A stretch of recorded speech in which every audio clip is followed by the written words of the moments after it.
ಇವತ್ತು ಯಾವುದೇ ಪಾಕೆಟ್ ಮಸಾಲೆ ಇಲ್ಲದೆ ಘಮ ಘಮ ಮಟನ್ ಸಾರು ಮಾಡೋಣ. ಬೇಕಾಗಿರೋ ಪದಾರ್ಥಗಳ ಹೆಸರು ಇಲ್ಲೂ ಹಾಕಿರ್ತೀನಿ, ಡಿಸ್ಕ್ರಿಪ್ಷನಲ್ಲೂ ಇರುತ್ತೆ ನೋಡ್ಕೊಳ್ಳಿ. ಮೈನಾಗಿ ಅರ್ಧ kg ಮಟನ್ ತೊಗೊಂಡಿದ್ದೀನಿ. 3 ಆಲೂಗಡ್ಡೆ ಹೆಚ್ಚಿ ದಪ್ಪ ದಪ್ಪ ಪೀಸ್ ಮಾಡ್ಕೊಂಡು ನೀರಲ್ಲಿ ಹಾಕಿಟ್ಟಿದ್ದೀನಿ. 1 ಬಟ್ಲು ಹಸಿ ಬಟಾಣಿ ತೊಗೊಂಡಿದ್ದೀನಿ.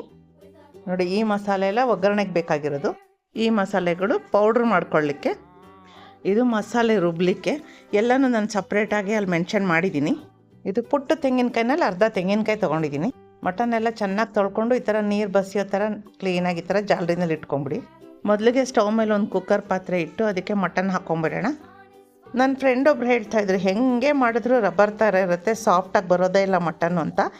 ಅದೇ ಥರ ತುಂಬ ಜನಕ್ಕೂ ಅನಿಸ್ಬೋದಲ್ಲ, ಅಂಥವ್ರಿಗೋಸ್ಕರ ಇದನ್ನು ಮಾಡಿ ತೋರಿಸ್ತಾ ಇದ್ದೀನಿ.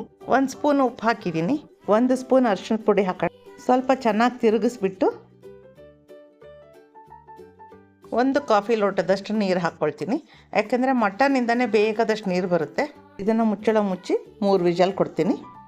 ಅದನ್ನು ತೆಗೆದು ಪಕ್ಕದ ಸ್ಟವ್ ಮೇಲೆ ಇಟ್ಟು ಈ ಪುಡಿ ಮಾಡೋಕ್ಕೆ ಇಟ್ಕೊಂಡಿರೋ ಮಸಾಲೆನೆಲ್ಲ ಡ್ರೈಯಾಗಿ ಹಾಗೆ ಇದನ್ನು ರೋಸ್ಟ್ ಮಾಡ್ಕೊಳ್ಳೋಣ. ಹುರಿದಿರೋ ಮಸಾಲೆ ಎಲ್ಲ ತಣ್ಣಗಾಗೋ ಅಷ್ಟೊತ್ತಿಗೆ ಹಸಿ ಮಸಾಲೆ ರೆಡಿ ಮಾಡ್ಕೊಳ್ಳೋಣ. ಇಲ್ಲೊಂದು ಬಾಣಲಿ ಇಟ್ಟು 2 ಸ್ಪೂನಷ್ಟು ಎಣ್ಣೆ ಹಾಕಿದ್ದೀನಿ. ಜೊತೆಗೆ ಈರುಳ್ಳಿ, ಹಸಿಮೆಣಸಿನ್ಕಾಯಿ ಹಾಗೆ ಕೊತ್ತಂಬರಿ ಸೊಪ್ಪು ಹಾಕಿ ಚೆನ್ನಾಗಿ ಹುರ್ಕೊಳ್ಳೋಣ. ಈರುಳ್ಳಿ ಸ್ವಲ್ಪ ಗೋಲ್ಡನ್ ಬ್ರೌನ್ ಆಗಿದ ತಕ್ಷಣ ತೆಂಗಿನಕಾಯಿ ಹಾಕ್ಕೊಳ್ಳೋಣ. ತೆಂಗಿನಕಾಯಿ ಈರುಳ್ಳಿ ಜೊತೆ ಹುರಿದ ತಕ್ಷಣ ಒಂದು ಸ್ವಲ್ಪ ಘಮ ಬರುತ್ತೆ. ಆವಾಗ ಸ್ಟಾಪ್ ಮಾಡಿ ಟೊಮೆಟೊ ಹಾಕ್ಕೊಂಬಿಡೋಣ. ಟೊಮೆಟೊ ಸ್ವಲ್ಪ ಮೆತ್ತಕ್ಕಾದರೆ ಸಾಕು, ತುಂಬ ಮೆತ್ತು ಆಗಬೇಕು ಅಂತೇನಿಲ್ಲ. ಈಗ ಹಸಿ ಮಸಾಲೆ ಎಲ್ಲ ತಣ್ಣಗಾಗೋ ಅಷ್ಟೊತ್ತಿಗೆ ಹುರಿದಿಟ್ಟಿರುವಂಥ ಡ್ರೈ ಮಸಾಲ ಪೌಡ್ರ್ ಮಾಡ್ಕೊಂಬಿಡೋಣ. ಇದೀಗ ಆಗಿದೆ. ತುಂಬ ನುಣ್ಣಗೆ ಮಾಡೋದೇನು ಬೇಡ, ಸ್ವಲ್ಪ ತರಿಯಾಗೇ ಇರಲಿ.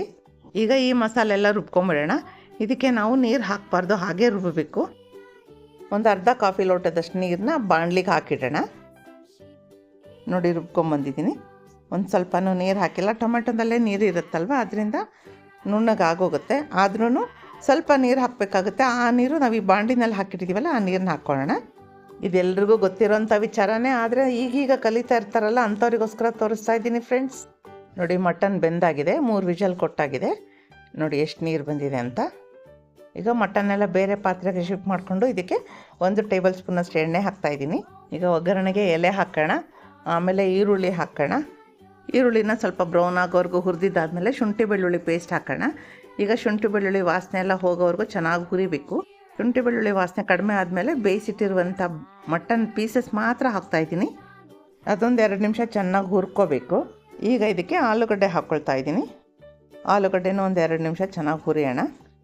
ಒಂದು 2 ನಿಮಿಷ ಆದಮೇಲೆ ರುಬ್ಬಿಟ್ಟಿರೋಂಥ ಮಸಾಲೆ ಹಾಕ್ಕೊಳ್ಳೋಣ. ಈಗ ಮಸಾಲೆ ಎಲ್ಲ ಚೆನ್ನಾಗಿ ಮಿಕ್ಸ್ ಆಗೋ ಥರ ನೀರು ಹಾಕ್ದಂಗೆ ಚೆನ್ನಾಗಿ ಹುರಿಬೇಕು. ಈಗ ಒಳ್ಳೆ ವಾಸನೆ ಬರೋಕ್ಕೆ ಶುರುವಾಗುತ್ತೆ. ಈಗ ಮಿಕ್ಸಿ ತೊಳೆದು ನೀರು ಇದಕ್ಕೆ ಹಾಕ್ಕೊಳ್ಳೋಣ. ಇದು ಹಸಿ ಬಟಾಣಿ ಆಗಿರೋದ್ರಿಂದ ಕೊನೆಯಲ್ಲಿ ಹಾಕ್ತಾಯಿದ್ದೀನಿ, ಇಲ್ಲಾಂದರೆ ತುಂಬ ಬೆಂದು ಕಲಸೋಗ್ಬಿಡುತ್ತೆ. ಇದನ್ನೊಂದು 2 ನಿಮಿಷ ಹುರ್ಕೊಳ್ಳೋಣ. ಈಗ ಉಪ್ಪು ಖಾರ ಎಲ್ಲ ಟೇಸ್ಟ್ ನೋಡ್ಕೊಳ್ಳಿ. ಕೊನೆಯಲ್ಲಿ ನಾವು ಪುಡಿ ಮಾಡಿ ಇಟ್ಕೊಂಡಿದ್ದೀವಲ್ಲ ಮಸಾಲ ಪುಡಿ, ಅದನ್ನು ಹಾಕೋಣ. ಚೆನ್ನಾಗಿ ಮಿಕ್ಸ್ ಮಾಡ್ಕೊಳ್ಳಿ.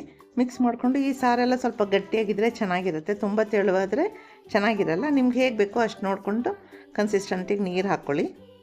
ಈಗ ಮುಚ್ಚಳ ಮುಚ್ಚಿ 1 ವಿಜಲ್ ಕೊಟ್ಟರೆ ನಮ್ಮ ಘಮ ಘಮ ಮಟನ್ ಸಾರು ರೆಡಿ.